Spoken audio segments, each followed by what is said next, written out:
早年的菊桂呢就比较扎实一点，口感就比较硬一点了。是古早味的菜脯是加了什么材料一起炒的？猪油、猪油渣、蒜头、糖，就是这么简单吗？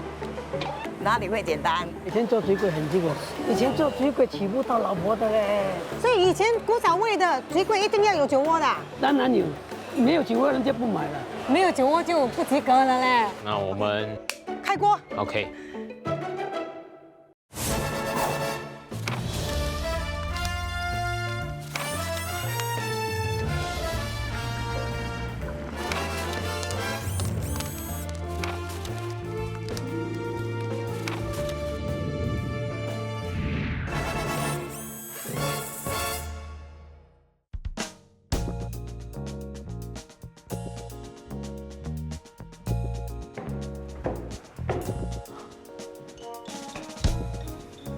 嗨 Hello， 轩茂是吗？对，钟琪你好，你好，终于见面了。是哇，你的地方好有气派哦。还好还好，让我请你吃点早餐。好请我们请坐吧。 ，OK， 谢谢。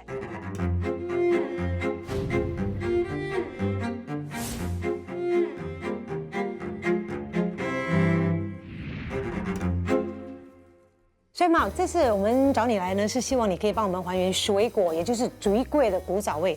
所以你刚刚说为我准备了早餐，是跟菊桂有关的吗对，是小小的开胃菜。 ？OK， 迫不及待。哇，好可爱哦，好诱人哦。所以这个是怎么吃啊？用手一口可以放进嘴里。不行，我很秀气的。OK， 我先咬一半，看看里面是什么。可以。哇，好香哦，里面有虾米，对，好脆的，菜脯，带咸，它是咸香的。它本身也是放培根跟樱花虾。哇哦，那香气跟那个菜脯是不一样的，它是更深一层的一个咸香，然后外面呢，感觉确实是有点像菊桂，对，不过比较实一点。所以菊桂有给你带来怎么样的一个特别的回忆吗？小时候，爸爸就喜欢骑着摩托车去很多个斯巴沙，就去 Tiong Bahru，我们去吃不一样的食物，就是菊桂是其中之一。我本身就很怀念跟家人一起吃早餐，所以我也是做爸爸了，我也是会去买菊桂跟家人一起分享。那你刚刚说的那个中巴鲁菊桂，我这里有一个报道哦，来，妹妹，你看这个是一个1999年的报道。他是说呢，在中巴鲁呢有一个卖菊桂的摊档，那个时候呢已经是营业哦，大概有30余年了。就是说，早在50年代的时候，其实他已经开始营业了，所以我很肯定，那就是你童年的时候吃的那家。所以我觉得我们现在应该去拜访这一家老字号的菊桂，你觉得怎么样？好啊，好啊，我们就去吧。好。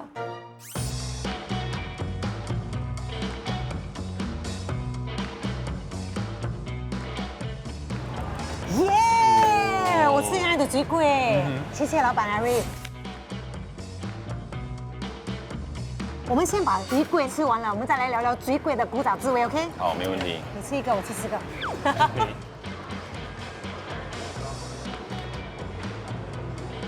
那油很重要，很滑。炒到那个菜脯很香，它咸中又带一点点的甜，而且我发现呢，你们家的这个菊桂，它有一点透明这样，很漂亮的菊桂。谢谢。它很软，但是它不会烂。呀，它也不粘牙。所以可不可以告诉我们呢，你们的档口的历史呢？我的昂哥是从1950年代从潮州过来新加坡，他是大概在1958年的时候在东马鲁卖菊桂的。我的父亲是在1990年代的时候帮忙我的昂哥，至于我呢，就是从1998年开始帮忙我的父亲来发展这个菊桂的生意了。水果菊桂是中国广东潮汕地区的民间特色小吃，小巧玲珑的菊桂以米浆制成，外观形似小碟子，中间铺上了炒热的菜脯碎。在本地，价格大众化的菊桂深受国人的喜爱。菊桂软糯咸香有嚼劲，搭配3-8辣椒酱食用，滋味无穷。早年的菊桂跟现在的菊桂相比，有些调整吗？有早年的菊桂呢，我们是用石磨来磨米，变成米浆来拿来蒸。那么古早味的这个水粿，古早味的他们都是用老米，所以早年的水粿呢就比较扎实一点，口感就比较硬一点啦。是至于现在的菊桂呢，我们也是用石磨，可是是电动石磨。我们有掺了一些老米、新米跟一些粘米粉，还有其他的一些粉来调成这样的口感。我们选用老米跟新米的原因，是因为我们还是要保留那个米的香味。对。你们的菜脯真的是做得很好，它不会太咸，然后它又带有一点甜，对。然后炒得够油。是不是？所以我相信古早味的菜脯不是这样的做法的。他们是属于比较真的是很咸的那种菜脯。早年的菜脯我们是用猪油，还有猪油渣，还有一些比较简单的材料。比如说我们有一些蒜米啊、葱头啊，还有糖、胡椒粉也有，最终还是那个猪油渣。对，这个是它们主要的食材。那现在呢？现在因为大家都比较注意健康嘛，所以我们就改成菜油。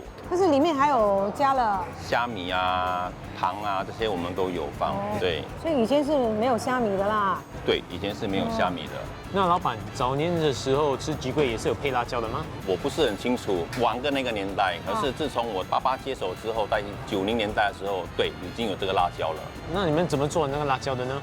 我们辣椒是以辣椒干拿去烫水啊 ，process 过后呢，我们拿去炒。我们有放差不多有10多种的配料在里面，炒的过程大概要2个钟头多，才可以炒出这样的辣椒出来。所以早年做水粿呢，真的是很费时费力啊。是很费时费力，所以现在呢，因为我们产量也多了，所以我们现在把这些东西变成机械化。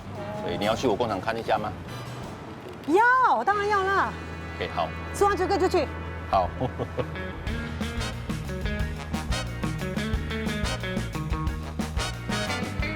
这边就是我们制造水粿的工厂，这个就是我们的搅米机，就是这个啦。对，就是这个。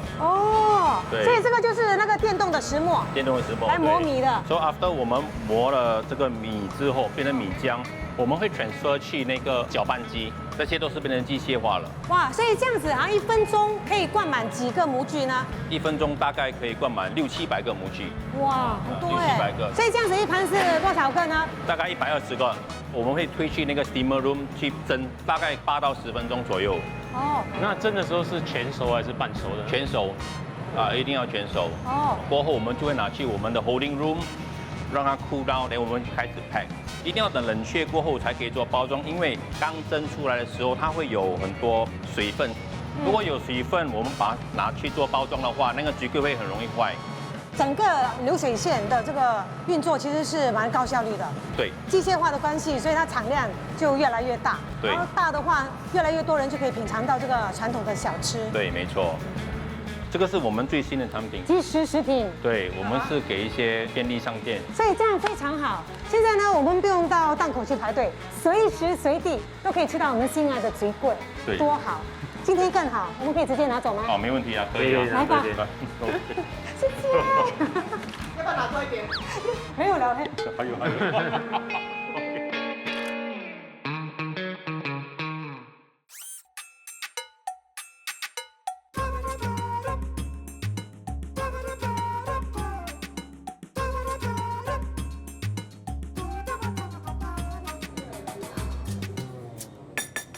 叉烧包、菠萝包、酥皮蛋挞、鸡肉派，都不是今天我要找的。听说呢，这里有卖一种传统的广东小吃，和我们这一集的主题水粿有着异曲同工之妙。Hi Matt。Hello Tim。嗨。哇。这个是我们所卖的水晶布仔糕，华语就是叫钵仔糕，它是来自中国的广东台山，是传统广东的小吃。哦，原来这个布仔糕是一个甜食啊。对，没错。而且里面还有这个是红豆，对吧？传统的布仔糕里面是没有馅料的。可是慢慢大家就增加一些的馅料，就好像红豆。传统老式的布仔糕是用黑糖还有那个粘米粉来制作，好了之后它就会放在一个碗，那么它的整体的话会比较厚实。如果是水晶布仔糕呢，是加了马蹄粉，还有澄面粉，所以它的外表会比较亮。OK， 这个是改进版啊。对，没错，我们这个就是我们手卖的。哇，很扎实，然后有一个黏黏的感觉。跟菊桂相比，它的质感呢还是比较厚重一点的，但是味道是清香的。然后在那个加上那个红豆，特别好味道。这个不摘钩的制作过程是怎样的？首先我们就准备1碗的水，搁水加热之后，我们就会把那个马蹄粉、糯米粉、黑糖、粘米粉还有澄面粉倒进去那个水里面。之后搅拌，之后就把那一个材料倒进去在那个小碗里面。是不要忘记，就是先把那个红豆放在这个小碗先，然后我们就把这一个小碗放在那个蒸炉来蒸，差不多30分钟就可以啦。呀。不管是干炒牛河、蛋挞、菠萝包，或者我们的焗饭，我们希望民众能够尝试这个港式的美食。我们也希望可以介绍这一个观众不大熟悉的这个小吃，就是不摘钩。所以你这样做的话，就可以让这个传统的小吃可以继续传承下去。另外呢，也可以让在香港以外的民众可以尝到这个非常经典的香港小吃。对，谢谢你的好介绍。OK， 好，谢谢你。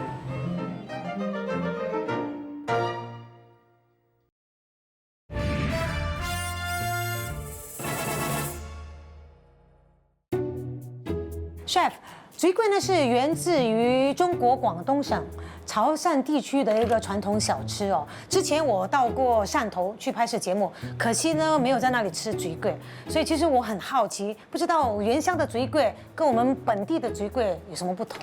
那我们现在去汕头去吃菊桂吗？是不是口味2年很想要出国？对呀。我问一下，来主导妹妹，机票买了没有？没有买，没有足够的预算。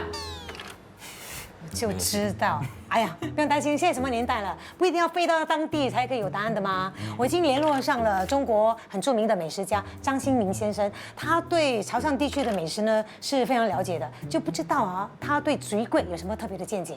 来听一下。好的。一般来讲，一些小贩自己弄一个箱子，在大篷车还是一个单车后面卖。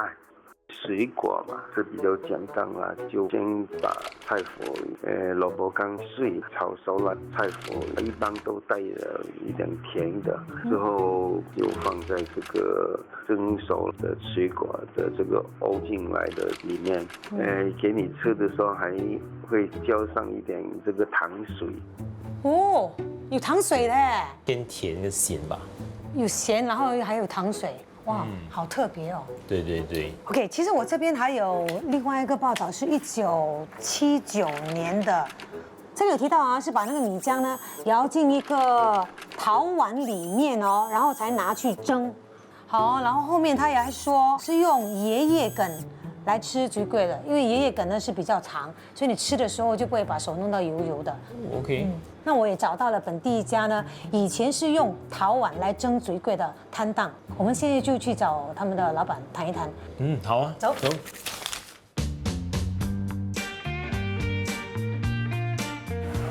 啊，Chef，看到了吗？看到了。这个呢，就是传说中用来蒸制菊桂的陶碗哦。看来我们是找对地方了。好的，我们去看一下。老板娘，哇，你好，你在等我们很久啦？对呀，等到菊桂都凉了。所以你们现在卖的菊桂哈，同样还是用这个陶碗做的吗？不是，现在用那个铝制的那个碗。铝制的碗，这个是专程做给你吃的。哎呦，好感动哎！所以哦，用陶碗跟用铝碗蒸出来的菊桂有什么不一样吗？啊，会有不一样，但是你吃了就知道。现在马上可以吃了吗？可以。我们可以吃2种哎，我要热的哈。好，谢谢。我去做烧。OK， 好 ，Thank you。哇，来试试看，这个是古早味的。哇，这个是用那个陶碗蒸出来的菊桂。对。这个是用铝碗。对。我先吃陶碗。OK。不一样。OK， 现在来吃这个铝碗啊。用那个铝碗蒸出来的菊桂，咬下去，它是比较软一点，比较软一点，软性。然后用陶碗的就比较扎实，就比较扎实一点，它是一样香，温温的，我很喜欢。这个陶碗啊，它会吸收它的水分，然后我们蒸上来的时候放了到隔夜，里面的水分被它吸收了啊，这个会吃起来就很扎实，比较有一种嚼劲这样。那我想要请问老板娘哦，吴女士啊，你是跟谁学做水鬼的呢？跟我师傅的女儿。我的师傅是从中国潮州来的，他当时来到新加坡没工作做，所以他就去学做水鬼，然后他就是一直在卖水鬼。应该是1950年代，在江一10英里推2、3轮车。那你怎么会想到跟他学做水鬼呢？你之前是做什么的？我之前是做裁缝的，因为老了眼睛看不到，所以就学做水鬼咯。因为我有兴趣。我的妈妈以前是在做柜的，所以我小时候一直帮我的妈妈做潮州柜。是，如果你懂得做潮州柜啊，就比较容易。所以就水柜就太容易了，对吧？对。那吴女士是什么时候接手卖水柜的呢？大概是80年代吧。所以那个时候你是推车啊？没有啦，就已经在这个地方做了。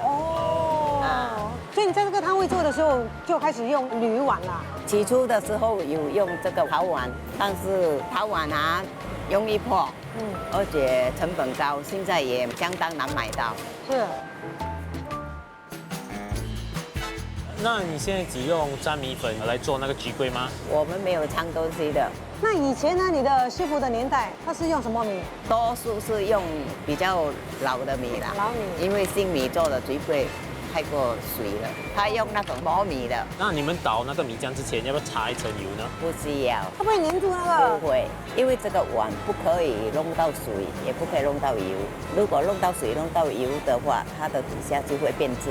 只可以装米浆。可以。因为这个米浆它不会粘的啦，它不像做柜这样会粘。它就是要给它粘在碗里面，所以我们这样拿的柜，它才不会掉下来。含有油还是有水分啊？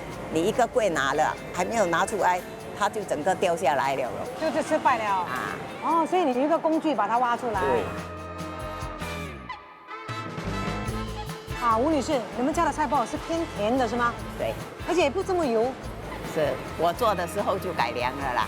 因为我的师傅他们用那种整条的菜脯自己泡水切了啊，拿来炒的，所以它那个就很咸。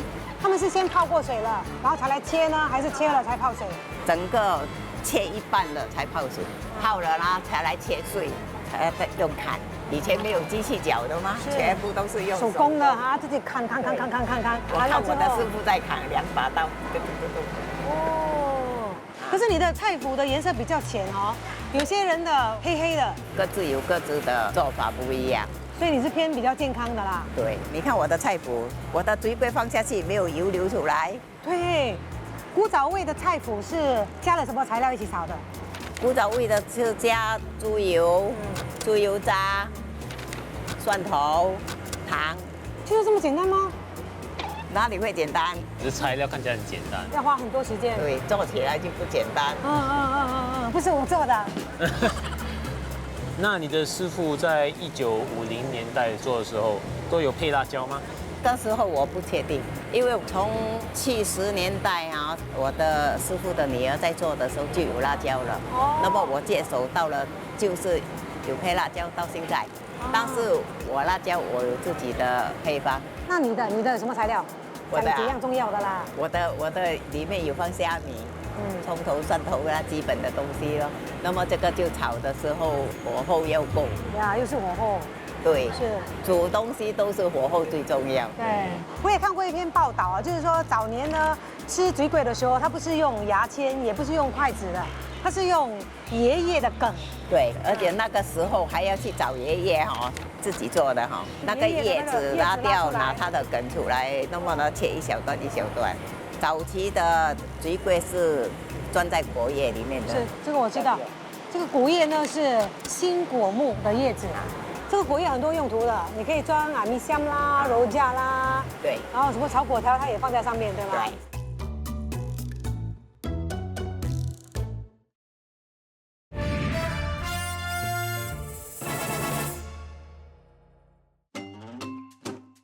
水柜这道小吃呢，无论是外形还是味道，都堪称深入民心。所以，如果要创作一道颠覆版本的水柜的话，除了要有实力，还有创意，当然最重要的是勇气。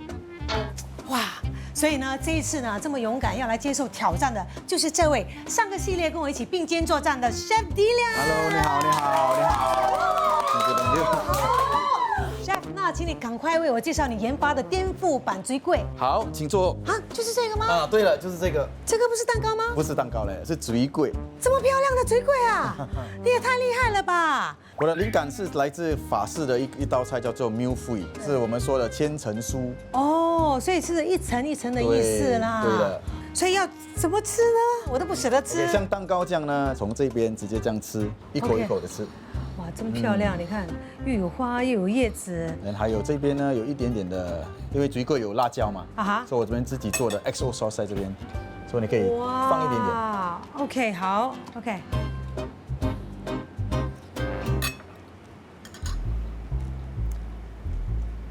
吃起来就是嘴粿的香，你真的有保留了嘴粿的味道。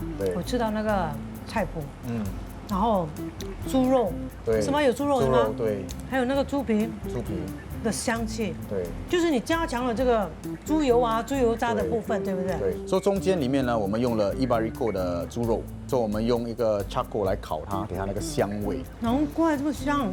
然后呢，那个菜包呢，放一点扁鱼在里面，还有那个猪油渣，给它多香味，还有 crispy， 然后就放了一点点的黑蜜、蒜头、葱，爆香以后呢，把那个菜脯放进里面，然后就把泡好的猪油渣和扁鱼也是放在里面炒香它，加了一点点黑酱油，一点点的糖，慢炒，差不多2个小时。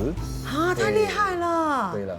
给摆盘方面呢 millefeuille 嘛，就是 layering， 所以我第一层我就放了嘴粿，第二个呢就是我们的黑猪肉，我都摆嘴粿，然后上面呢就是菜脯，然后在上面你看到有红啦，有白啦，有一些pink color的，那是什么呢？其实就是我们所说的不一样的 radish， 不一样的萝卜啦。最后呢，要增加那个口感方面呢，我觉得一定要有一点点crunchy 的东西，所以我就把那个猪皮来做成那个 tuile。哇，你这样子做啊，简直是为这个很朴素的嘴粿穿上一件很华丽的新衣裳。但是它里面还是嘴粿。对呀。哇，好厉害，好厉害！非常感谢你花时间、花心思为我们这一道嘴粿给予新的生命。谢谢。谢谢你。Chef， 请问你在家里呢是排行第几？第3。太好了。我知道在家里排老3的人呢是刻苦耐劳的，很吃得起苦，很不容易。因为啊，今天我们要去拜见的这位店主呢，他在家里是李老3哦，他一卖嘴粿就卖了60多年了，所以现在呢，我们就要去跟这位老前辈呢多多学习学习。好的，走。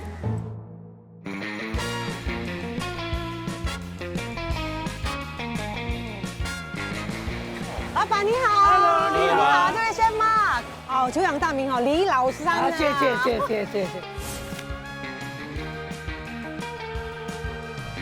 听说你已经卖嘴粿卖了60多年，就是从小就开始卖嘴粿了，对吗？对呀，跟妈妈。几岁开始啊？那是哪一年？8岁，1959年的。所以那个时候妈妈怎么会卖嘴粿呢？她是从中国过来，然后那个同乡的就教她怎样做嘴粿，因为做了嘴粿之后啊，她那个糕还可以拿去卖，我们有得吃吗？1举2得。做给你们吃，也可以做了拿去赚钱。对。所以那个时候妈妈是在哪里卖嘴粿的？初是在双口顶，潮州话叫三口顶，在亚历山大hospital的对面那边。啊。学做了之后，8岁以后就跟妈妈去那个旧的华语中学那边叫14楼14楼那边卖。有档口的啦？没有来生的，推车的啊，推车的3轮车来的。哦。那个 NEA 一来我们就跑了。所以卖到什么时候才有一个档口的呢？卖到很多年了，差不多整10年这样了。后来就转去 Commonwealth 那边，Commonwealth 然后再多一档给我，因为我们那个旧屋子被赶嘛，政府赔我们一个位置嘛，来做高之后就在这边多一档出来了。所以这么有故事的这个嘴粿啊，可不可以先来2份，我们尝尝？啊，可以啊，来。好，有吃过我的嘴粿吗？我没有吃过，所以我现在非常想要吃你的嘴粿。这个酒窝就好像小姐的酒窝这样。哦，中间好像有一个洞这样，像她的酒窝了，我没有酒窝。你是现做现卖的哦？啊，对。所以蒸好的嘴粿你是先凉了之后才可以拿出来挖啦？对呀，火候如果你抓得准的话，就比较容易挖。好了，那老板我们边吃边聊。好，来走。老板，我们开动了哦。哇，老板，你的菜谱是重口味的，而且有猪油的香啊，对对，很香。吃到感觉好像吃到那个猪油渣这样。对。所以你是保留了古早味的做法吗？你的菜谱？古早味的是整瓮来的，它上面有那个叶子包住，然后跟它开起来还要洗，那旁边有沙，很多沙，洗干净之后还要压干。压干之后呢，然后才再用2只刀来这样切碎它，切碎它，然后拿来塞给它一会，才来拿来炒。哦 ，OK， 所以你是炒什么的？炒猪油、葱头、蒜头。所以然后还有加糖还是什么吗？没有，以前是完全没有的。所以这个还是蛮有古早味的。对呀。你现在的做法跟以前的做法差别在哪里？差别在咸。我妈妈的时候是比较咸，现在我自己放淡一点，掺一点甜的下去。哦，为什么呢？比较综合了。综合吃起来就不要这样咸。其实我觉得这个蛮咸蛮够味的，我很喜欢。对，那个猪油的香味啊，还有尤其那个猪油的香味，哇，太厉害了。那老板，那你妈妈的时候，你有没有放辣椒吗？以前没有，后来差不多整10年之后才开始放辣椒。以前是放什么的呢？放胡椒粉。哦。挖时候那个料放上去的时候撒胡椒粉在上面。只是顾客要的时候才放才撒嘛。对。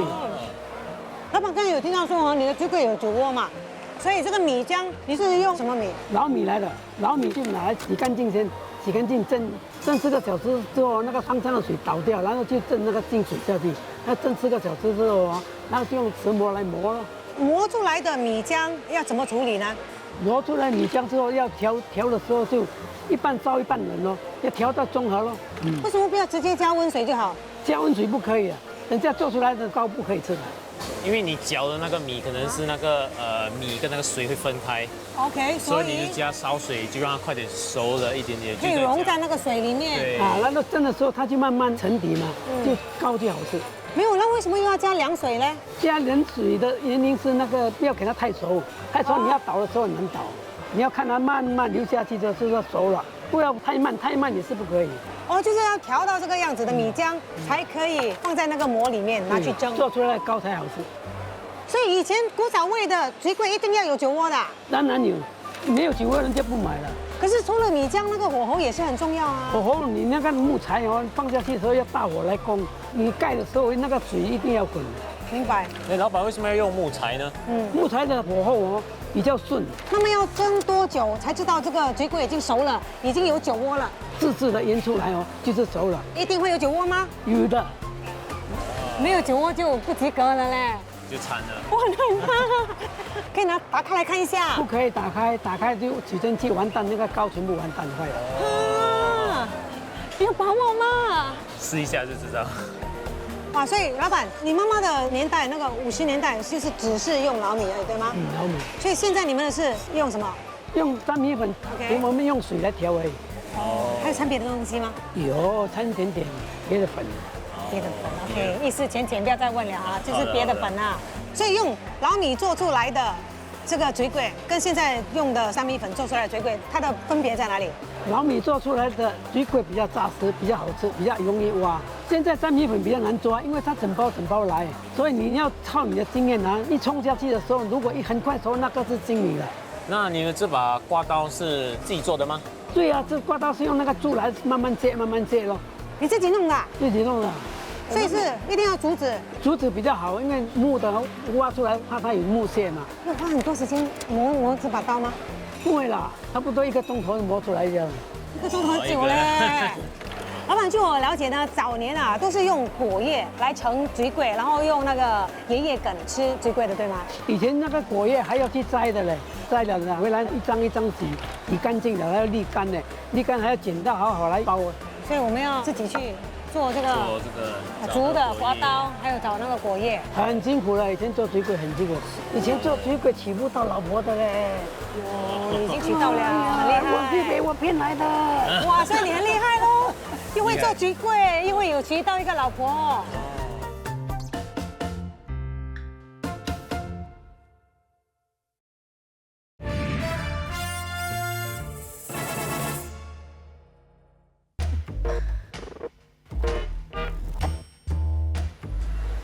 我吃过潮州人的水粿，也尝过了广东人的不仔糕。那我听说呢，福建人也有一道传统小吃是跟碗有关的食物，可以说是食物如其名，因为是装在碗里面的糕点，所以就叫做娃个碗果。陈老板你好。哎，重金。哇，就是这样吗？哦，所以要掺在一起吃吗？对，那个辣椒、蒜头跟酱你搅一搅。好，试试看。会 QQ 吗？弹牙。原来碗果这么好吃的。我咬到那个虾米、香菇丁，然后还有红葱头，对吗？对。所以这些材料你都是先炒香了，才一起放在那个米浆里面拿去蒸的，对吗？对对。而且我还以为哦，它是硬硬的，但是它不会。不会啊，它刚刚好。这个要弹牙啊。啊，弹牙的，这个是弹牙的。然后这个酱汁我特别喜欢，甜中带咸，咸中带甜，是太厉害了。酱汁很滑，没有什么特别的配方啊，主要是倒酒跟黑糖啊，对，就可以调成这样了。对啊。还有秘密武器对吧？秘密武器，秘密过程啊。其实各有各的做法，我在台湾也是有试过吃很多版本的蛙哥啊，有些是咸的，有些是甜的，没有一个真正的标准。不是说一定要放这个放那个。对对。所以陈老板，我听说你是跟你的外公学做蛙哥的。啊，我是跟我妈妈学的，我妈妈跟我外公以前都是卖蛙哥的。其实我母亲外公的酱跟我不一样。啊，所以你已经做了改进。母亲的时候是怎么样的？卤酱啊，卤酱，卤汁，还有一个我没有放啦，3层肉。哦，为什么你不放？因为现在很多人不吃了。哦，是比较油腻一点的。对，我们要改变。你没有改变，年轻人不吃啊。我们是做给下一代的人吃的。年轻人他们很敢尝试，尝一尝，好吃他改天就回来了。啊，所以总的来说呢，这个碗果啊，它是万变不离其宗嘛。不管你用的是怎么样的配料或者是材料，它始终是一道可以给食客带来饱足感的小吃。对。就是这里了。Hello， 老板有在吗？在，我在。啊，老板你好。进来。你好。 OK。老板，有没有这个菊桂的陶碗呢？哦，这个很旧的了，我知道了，有了。哇，老板，我看就知道啊，你什么都有的。你看这里这样多古董，应有尽有哎。没有办法了，我喜欢我就收了。那你喜欢的东西很多哎。有1万多。1万多件啊！从水壶到玩具到纸袋，各种各样的东西你都收啊？没有办法啦，我的女儿也是喜欢。所以你是跟谁买这些古董呢？很多朋友知道我收东西，他们搬家就问我啦，你要不要？所以你收了这样多，你是舍得卖的嘛？很多我的女儿要自己收的了，因为她也是有 passion。所以不是所有的东西都有卖的。这个陶碗有卖吗？这个啊，有太多了，可以买一些了。哦，我们也要看啊，好看你的这个陶碗美不美，好不美，我们是不要买了。就是了，买东西要看看这。我们先看看了哈。对了，行了，请看了。哇，这里是迷宫哎。这边。哦，有大有小的。因为以前呢，小孩子也是要吃的嘛。所以啊，你小的时候啊，吃的那菊桂，你还记得是不是用陶碗的？对，一定的。他们呢，用那个车的推车的。你没有出租的？我们可以租，然后我还给你。哦，可以了，租也是可以。就不用钱是吗？一点点了。没有了，还有一个意思啦，他帮我们收藏了这样久了哈，赶快收好。好，我们走了哈，跟他们收钱了哈。OK， 谢谢你哈，老板，我们再见，拜拜。Chef， 你记得李老板说过吗？卖菊桂的人呢，一定要有自己的一把用得顺手的刮刀。啊，对，李老板有自己的小个的刮刀。是，而且他的刮刀是用竹子做的，自己做的。哦。啊，所以你放心，我帮你找了一片竹林，就在前面。好的，我们去看一下。要砍竹哎。啊。这里呢，就是我跟你说的竹林了，怎么样，满意吗？不错，挺漂亮的。没问题啊。可是我不会砍那个竹。哦，我已经帮你解决问题了。好的。老师，哎 ，Hello， 大家好。我已经帮你挑好竹子了。啊，等一下，这是竹子这么旧这么老，我要新的青色的比较美吗？可以吗？但是新的呢比较不好锯，比较有难度。因为里头还是湿的。这里呢，这个已经干枯了，比较容易锯。而且待会儿它做刮刀的时候也比较容易削。OK，好。那锯有什么技巧吗？就是直的拉推就可以了。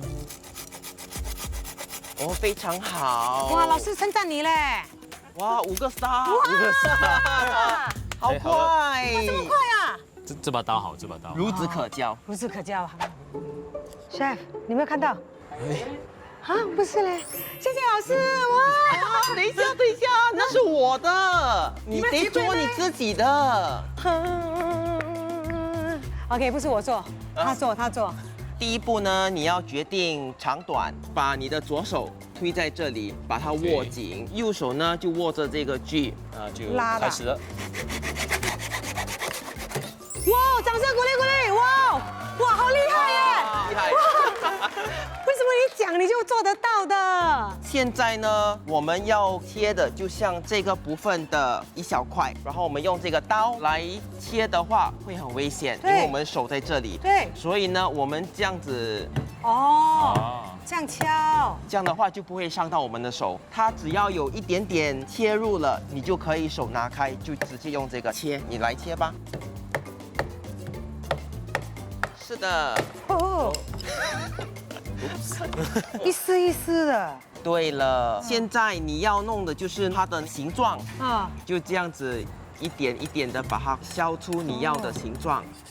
能在厨房做工这样。对，哇，已经圆了。你觉得如何呢？你稍微要薄一点。你可以用它的这个角落头，把它中间那一块削掉。很果断嘞，你每一刀都很果断嘞，大的调整我们还是用刀，比较细腻的调整我们就用砂纸，好像磨指甲一样，跟磨刀一样，磨刀一样。对，你是磨刀，对，我是磨指甲。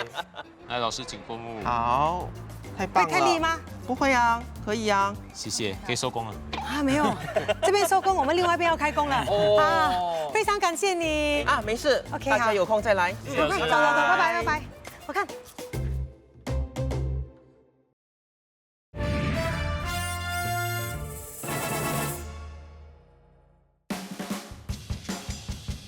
耶，Chef， 我等着吃你的水鬼了。我们就生火吧。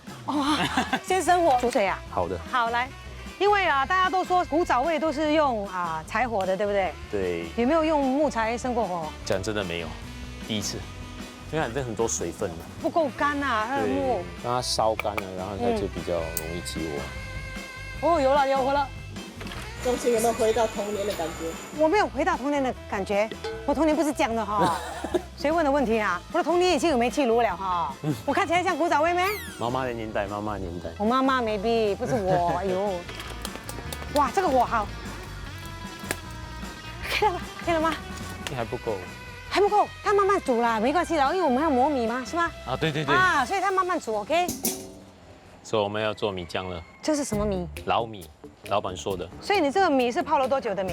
从早上4、5个小时。有，没有什么感觉嘞哈。对，不够，再来一点。你有用过这个石磨吗？没有，这是我第一次。有了，所以真的不可以放太多水耶，放多一点米。很难磨吗？要不要试一下？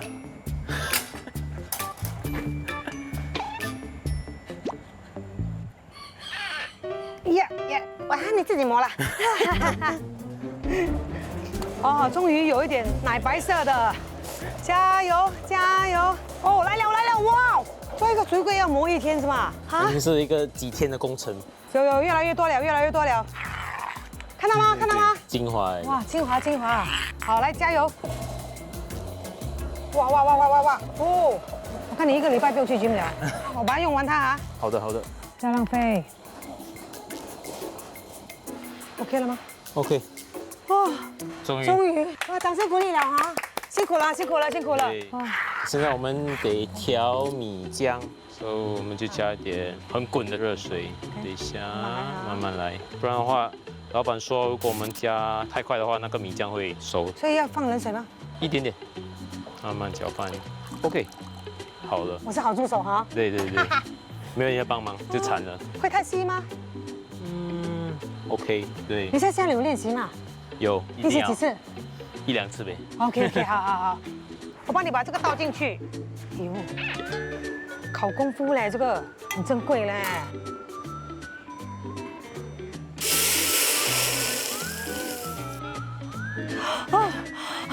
我都不敢呼吸了嘛。大个的在下面。下面对是大个的。哟，要很小心。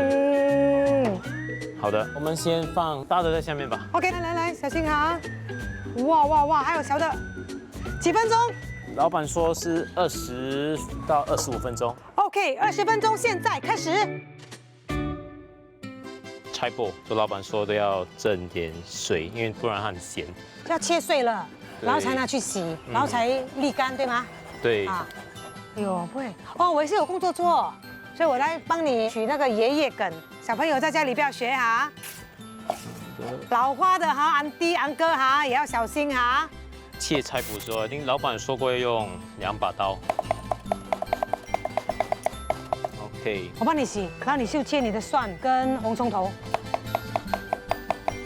怎么沥干呢？反正挤椰奶，挤椰奶这样好。对哦，呀，要很干嘛？一定要沥干才可以容易炒。哎呦，可以，很丑。20分钟到了，我记得老板说哈，要煮到它的那个烟啊，直这样喷出来，像火车这样的。觉得那个烟有没有直喷？没有嘞。所以你要开吗？听老板说哈，你一开了就开了，你不可以再盖回去了。 OK， 我们买个保险，多5分钟。 OK， 多5分钟，好。加一点油进去，漂亮。像那个烟这样有没有直喷出来？哦，有，这边感觉是有的。那我们开锅。 OK。哎有哎，但是我说皱的，不够水分吧？老板们有说一定要等它凉了，才可以把那个嘴龟挖出来。啊，对。这边炒个红葱头吧。猪油渣需要切吗？需要。哟，怎么切？硬哎。还是让我来呗。好，对，我帮你炒那个比较好。哦，原来是这样压扁。等一下啊，火不够大。如果我们把这边放这边，会觉得会比较快吗？会吗？火好大。可以吗？还好。这样啊，可以这样啊。那你可以专心煮啊。对，老板说就要用猪油、爆香、红葱头、蒜，再加菜脯。哦，香。现在要加什么？加点油先。加多一点啊。这样还够香。你觉得以前的是比较油的是吗？对，老板说过是比较油，比较咸。比较咸。过了今天之后，以后我吃菊桂的态度就不一样。哎，还是一样的，因为现在人哪有像以前这样辛苦。猪油渣。这个是第一女配角。加一点糖。菜脯都这样咸了，还要加盐咩 ？OK， 一点点好提味。OK， 肚子饿了，好漂亮了。OK， 你有新的武器了。 自己的刮刀，我要用果叶这样子，然后你把你的水桂放在上面，这样好用吗？还好。顺手吗？这一点黏，黏的喂。哇，越来越顺手哎，你这是天才哎。可能抓到技巧。哇，漂亮，对。所以以前的人都是这样子卖的。哇，这么漂亮哎，你的菜脯发亮的哇。那老板说以前都没有放辣椒啊，都放一点胡椒粉。然后呢？ 哦，你做的。你也跟，然后就，来先生，你要的菊桂。好的，谢谢。哇，师傅，我终于可以吃了。对。哇，从刚才你磨自己的刮刀，到要自己起火，然后磨米，还要切那个菜脯，终于好来了。开动。哎呦，还有弹性哎，你看。哎，那个桂挺好哎。 一点都不是我以为的那样，很重很厚，然后它是很滑的。为什么这么好吃啊？它的果做的很成功，只是它的样子不怎么好看而已。它的内在美是有的。水分我们都没有第一次做嘛，所以我们没有抓的这么像他们这样有经验。对。你在家里不是有练习过吗？可是这次是第一次用石磨跟柴火来做。是。 哎呦，越吃越有味好劲啊！对。哇，我跟你讲，你的菜脯太厉害了。都是猪油渣，材料好。因为现在你的嘴巴里的香啊，是那个猪油渣的香，再加上那个菜脯的咸，所以很好吃。可能也是加了一些胡椒粉嘛，胡椒粉反而就让它会提味吗？对对，有点提味，就是它就不会这么油腻的感觉吧。